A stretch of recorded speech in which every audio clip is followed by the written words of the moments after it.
Hello guys! Tara, samahan nyo akong magluto. Magluluto po tayo ng tahong, mussels. Ang una ko pong ilalagay sa aking kawaling malaki ay ang butter. Yan po. Iba naman po ang aking recipe ngayon ng tahong. Hindi po ako kumpleto, kaya kung ano-ano na lang ang inano ko. Basta may butter ko at onion at green onion at parsley. So, may nakita po akong mushroom. Sabi ko, ihahalo ko ang aking mushroom para hindi masira. Ayan po. Tapos, meron din akong cheese mix. Ayan. Tapos, meron din akong cooking cream. Dapat naglalagay ako ng white wine. Kaya lang, wala nga akong white wine. Malamig sa labas, ayokong lumabas. At garlic. So, ito pong ibang mga onion, parsley, ito po ay galing sa aking tanim. Kaya guys, kung bibili kayo sa labas ng green onion, yung pong pinagputulan nyo ng onion, huwag nyo itatapon. Yung ganito po. Huwag nyo itatapon yan. Ilagay nyo lang sa tubig. Kasi, nakakatulong yan, hindi na kayo bili ng bili. Papakita ko po sa inyo mamaya yung mga pinagputulan ko. Saka yung parsley po, pag bumibili po ako ng parsley, pag mahaba, ay hindi ko po sinasayang yung mga tangkay ba yun. Ayan, ilagay ko na po yung onion, tapos maglalagay tayo ng garlic. Ayan. Yung pong tahong, ininit ko lang po siya ng kaunti dun sa malaking kaserola para po yung tubig ng tahong, di ba po, may tubig yung tahong. Para lumabas at alisin nyo yon. Itapon nyo yon, yung tubig ng tahong. Para pagka naglagay kayo ng sauce dito sa tahong nyo, yung tubig ng tahong hindi nahalo sa ginawa nyong sauce. Ayan po. Ilalagay na natin ang garlic. Ilalagay tayo ng konting garlic, pampalasa at pampabango lang. Ayan po. Chopped garlic na po ang pinibili ko para hindi na ako na papagod magbalat-balat. Ayan. Bango-bango na, oh. Nag-uumpisa pa lang tayo, mabango na. At eto po, ilalagay na natin ang mushroom. Lutuin na po natin ang mushroom. Ayan. Konti lang ang nilagay kong mushroom. Tapos po, bibigyan ko rin kayo ng technique. Pag may natira kayong sauce ng yung ano ng tahong, ayaw nyo nang ubusin, huwag nyong itapon. Magluto kayo ng pasta. Ilagay nyo yung niluto nyong pasta doon sa natirang sauce. Ayan. At hindi rin po ako naglalagay ng asin sa aking tahong kasi po alam nyo naman, ang butter, may konting salt na yan. At bukod doon, yung tahong, medyo maalat-alat na.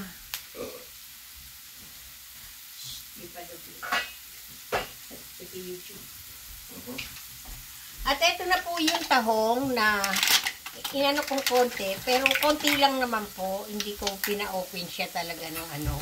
Inano ko lang po yung tubig niya. Ayan, ilalagay natin ang tahong. Huwag po kayong mag-alala guys, at ako'y naglinis na ng kamay, naghugas ako ng aking kamay.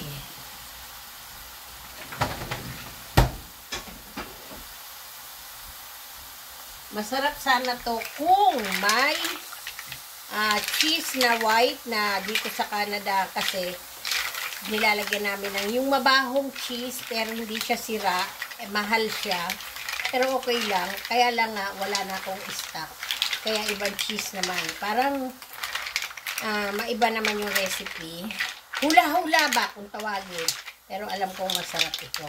So guys, ilalagay ko na po yung chinap-chap kong green onion at parsley. Iano ko po kayo doon sa aking mga tinanim na, yung mga natitira na mga kung anong, ano na ayaw kong itatapon, tutubo naman uli. So, ayan na po guys. Tatakpan ko lang po siya ng mga 2 minutes kasi napakadali po siyang maluto. Mamaya po lalagyan na natin siya ng cheese. So, hindi na po ako naglagay ng mga kung anong pampaalat pa.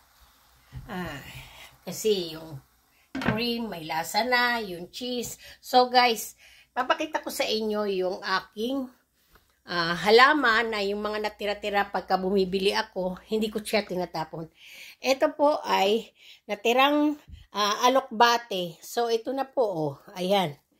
Tapos, ito naman po yung sinasabi ko sa inyong parsley.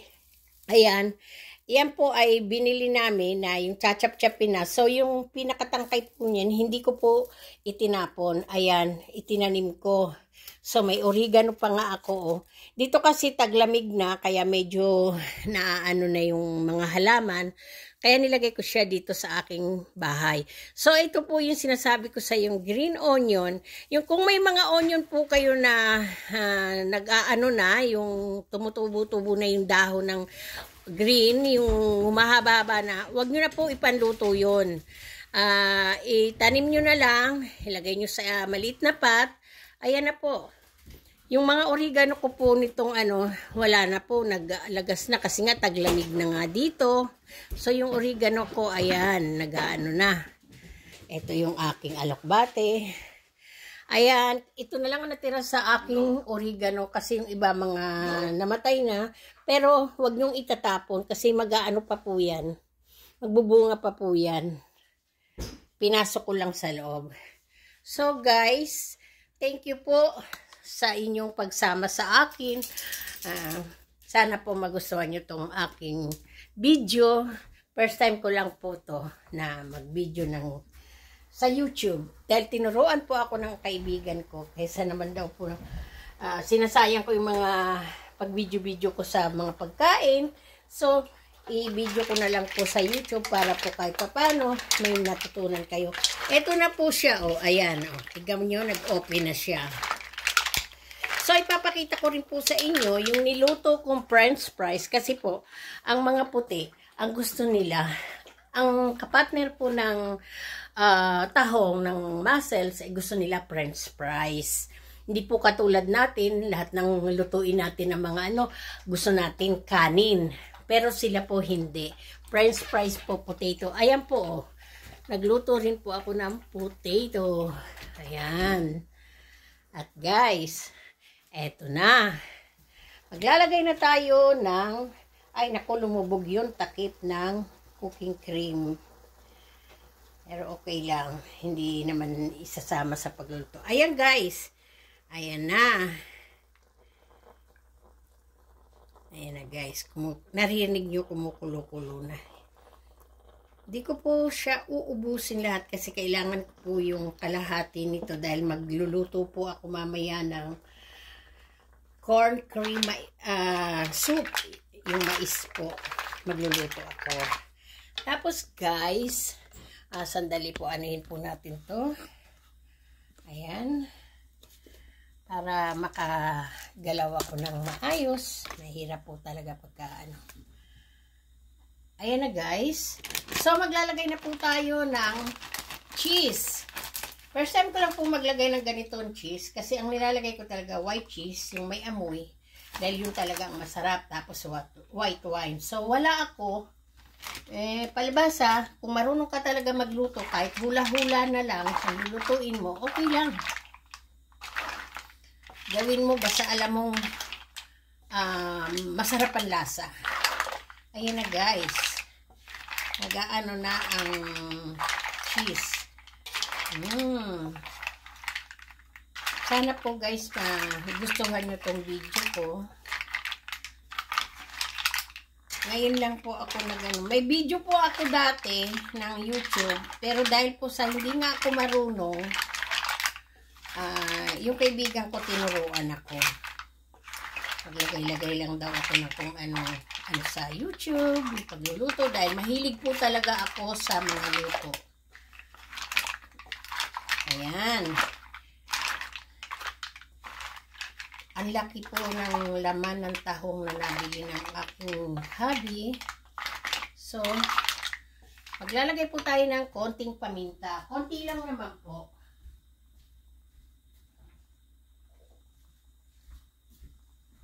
Ito po guys, maglalagay tayo ng konting paminta. Ayan. Haluin natin ng konti. So, anuhin po natin siya. Yung kailangan mag-open siya lahat. Tignan nyo guys, oh. Ang laki. Ang laman sa loob. Ayan po. Ayan.